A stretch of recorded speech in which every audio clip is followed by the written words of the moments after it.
दोस्तों जय श्री कृष्ण। मैं ओम यादव आप सभी लोगों का स्वागत करता हूं आज के इस वीडियो में। दोस्तों आज के इस वीडियो में मैं आप लोगों से बात करने वाला हूं एक ऐसे टीचर की जो आईएएस की कोचिंग देता है, जिसकी वीडियोस सोशल मीडिया के ऊपर काफ़ी ज़्यादा वायरल होती हैं, जिसका नाम है अवध ओझा।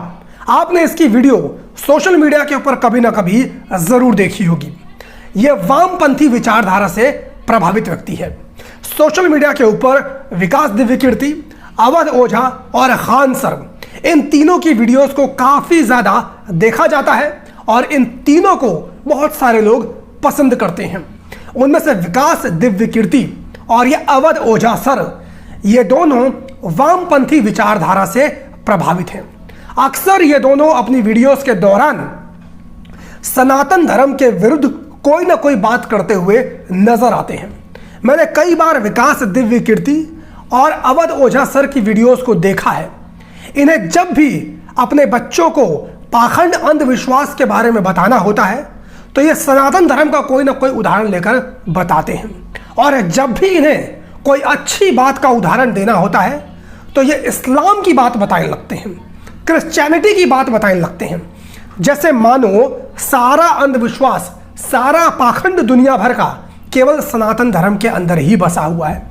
और इस्लाम और क्रिश्चियनिटी ये तो एकदम पाक साफ धर्म है, इनके बारे में कभी इन लोगों के मुंह से कोई भी गलत बात नहीं निकलती है। मैं इस बात को स्वीकार करता हूं कि हमारे धर्म में कई ऐसी चीज़ें हैं जो पाखंड अंधविश्वास को बढ़ावा देती हैं, उसके बारे में बात करनी चाहिए, कोई संदेह वाली बात नहीं है। लेकिन जब आप एक टीचर हो तो आप सिर्फ हमेशा एक ही धर्म के बारे में बात करो, यह गलत है। और जब दूसरे धर्म की बात आए तो उसकी तारीफ करो, यह दिखाता है कि कहीं ना कहीं आपके मन में द्वेष एक धर्म के प्रति बसा हुआ है। दूसरा इसका महत्वपूर्ण कारण यह है कि अगर ये लोग इस्लाम के बारे में कुछ भी गलत बोलेंगे तो इस्लाम के लोग आप जानते हैं कि क्या करते हैं, उनको मिनट से भी देर नहीं लगेगी इनके सरों को तन से जुदा करने में। अगर इन्होंने इस्लाम के बारे में थोड़ी सी भी गलत बात कही तो इस देश के जितने भी मौलाना हैं, जितने भी मदरसे चला रहे हैं, वो इनके विरुद्ध फतवा जारी कर देंगे। जितने भी आतंकवादी संगठन हैं वो इन्हें मारने की धमकियां देने लगेंगे। और इसलिए डर के मारे ये लोग इस्लाम की सिर्फ अच्छी अच्छी बातें ही बताते हैं, और पाखंड अंधविश्वास के बारे में बात करनी हो तो इन्हें सनातन धर्म के लोग ही मिलते हैं, सनातन धर्म ही मिलता है, क्योंकि ये जानते हैं कि सनातन धर्म के लोग सहिष्णु हैं, वो कभी किसी का सर तन से जुदा नहीं करते हैं। ऐसी दोस्तों एक वीडियो अवध ओझा सर की सोशल मीडिया के ऊपर वायरल हो रही है। इस वीडियो के दौरान ये यादवों का अपमान करते हुए नजर आ रहा है। न सिर्फ यादवों का अपमान कर रहा है बल्कि ये भगवान श्री कृष्ण का भी अपमान करने की कोशिश कर रहा है, और भगवान श्री कृष्ण को एक गलत तरीके से अपनी वीडियो के दौरान पेश करने की कोशिश कर रहा है। मैं चाहता हूं कि सबसे पहले आप इसकी वीडियो देखिए, उसके बाद हम लोग इसके ऊपर चर्चा करेंगे। बलराम एक दिन कृष्ण से कहते हैं कि ये वृंदावन के यादव लोग तुमको पीटने का प्लान बना रहे हैं। बोले क्यों? बोले तुम इनकी बीवियों के साथ नाचते हो, पीटेंगे नहीं? अरे बोले यार तुम भाई टेंशन मत लो, हम हैंडल कर लेंगे। एक दिन बारिश हो रही थी वृंदावन में और कृष्ण ने गोवर्धन पर्वत उठा लिया उंगली पर। अब आप सोच के देखो कि कोई अपनी उंगली पर पर्वत उठा ले, डिमॉन्स्ट्रेशन ऑफ पावर, शक्ति का प्रदर्शन। तब यादवों ने कृष्ण से कहा कि देखो भैया तुम बीवी के साथ तो नाच ही रहे हो, तुम साली के साथ भी नाचो, हमको कोई टेंशन। तो दोस्तों आप लोगों ने सुना किस अवध ओझा सर ने अपनी वीडियो के दौरान क्या कहा। मैं आप लोगों को बता देता हूं एक बार पढ़ के भी। ये कहते हैं कि बलराम जी श्री कृष्ण से कहते हैं कि वृंदावन के यादव तुमको पीटने का प्लान बना रहे हैं। श्री कृष्ण पूछते हैं ऐसा क्यों भाई? तब बलराम जी कहते हैं कि तुम इनकी बीवियों के साथ नाचते हो इसलिए। उसके बाद श्री कृष्ण क्या करते हैं, गोवर्धन पर्वत को अपनी उंगलियों पर उठा लेते हैं। इसके बाद जितने भी यादव हैं वो डर जाते हैं, और डर के मारे वो श्री कृष्ण से कहते हैं कि हमें कोई दिक्कत नहीं है, तुम हमारी बीवियों के साथ नाचते हो, सालियों के साथ भी नाचो। यह बात ये अपनी वीडियो के दौरान कहते हुए नजर आ रहा है। दोस्तों कितनी आपत्तिजनक बात इसने अपनी वीडियो के दौरान कही। सबसे पहले इसने ये दिखाने की कोशिश की भगवान श्री कृष्ण अपनी शक्ति का नाजायज फायदा उठाते थे। इसने यह दिखाने की कोशिश की कि भगवान श्री कृष्ण एक ब्लैकमेलर थे, यानी वो औरतों के साथ नाचना चाहते थे, औरतों के साथ गाना चाहते थे, औरतों के साथ गलत हरकत करना चाहते थे और इसके वजह से वो अपनी शक्ति का इस्तेमाल करते थे। यही तो इसके कहने का मतलब हुआ। और यादव समाज के लोग डर के मारे अपनी बीवियां और अपनी सालियां भगवान श्री कृष्ण को दे देते थे। मैं पूछना चाहता हूं कि आखिर यह घटना इस अवध ओझा सर ने कौन से पुराण कौन से वेद में पढ़ी है? क्योंकि दोस्तों मैंने भी कुछ पुराणों का अध्ययन किया है, मुझे किसी भी पुराण में इस प्रकार की घटना का जिक्र नहीं मिलता है। आप लोगों ने भी अगर पढ़ी हो, इस घटना का जिक्र अगर कहीं भी मिलता हो तो कमेंट के माध्यम से मुझे अवगत जरूर कराइएगा।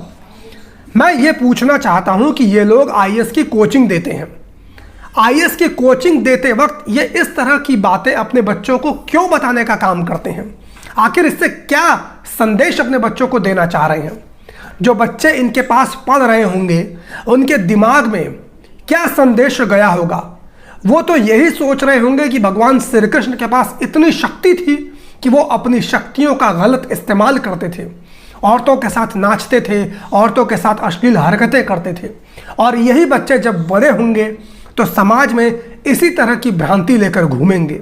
तो कहीं ना कहीं ये जो टीचर हैं इन बच्चों का माइंड वॉश करने की कोशिश कर रहे हैं, क्योंकि इस प्रकार की घटना न किसी वेद में है न किसी पुराण में है।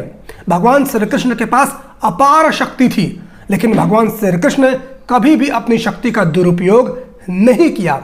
और मैं आप लोगों को जानकारी के लिए बता देता हूं कि गोवर्धन पर्वत भगवान श्री कृष्ण ने इस घटना के लिए नहीं उठाया था, बल्कि इंद्र के प्रकोप से बचाने के लिए, वृंदावन वासियों को इंद्र के प्रकोप से बचाने के लिए उन्होंने गोवर्धन पर्वत को उठाने का काम किया था। दूसरी बात दोस्तों, मैं आप लोगों को यह बताना चाहूंगा कि भगवान श्री कृष्ण मात्र 11 वर्ष तक की आयु तक ही वृंदावन गोकुल में निवास करते हैं। उसके बाद वृंदावन, मथुरा, गोकुल इसको छोड़कर वो चले जाते हैं। तो 11 वर्ष तक की आयु एक बच्चे की आयु होती है, यानी उस वक्त वो एक बालक थे।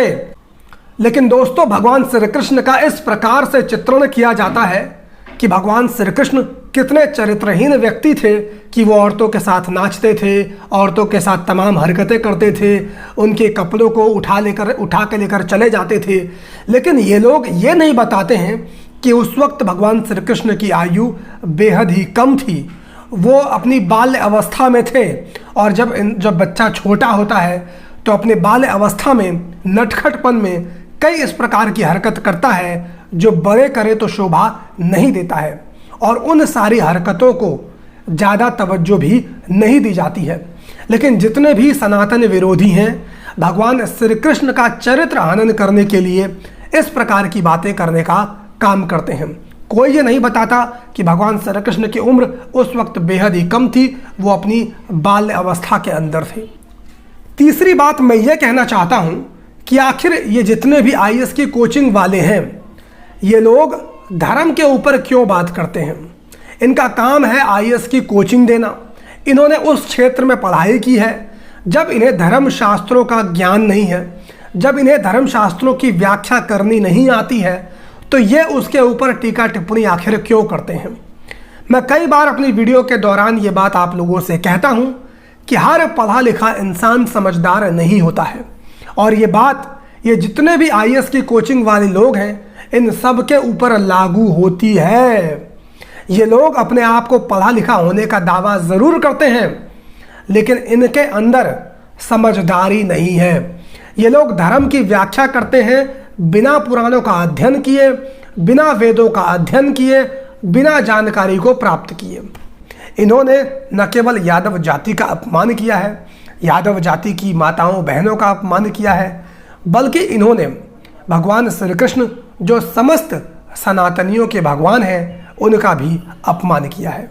तो आज के इस वीडियो में सिर्फ यही मैं आप लोगों को बताना चाहता था। कमेंट करके आप लोग अपनी राय ज़रूर दीजिए। मैं आप लोगों से मुलाकात किसी और वीडियो में करूंगा, और यदि आप लोगों ने हमारे चैनल को सब्सक्राइब नहीं किया है तो प्लीज़ इस चैनल को आप लोग सब्सक्राइब कर दीजिए।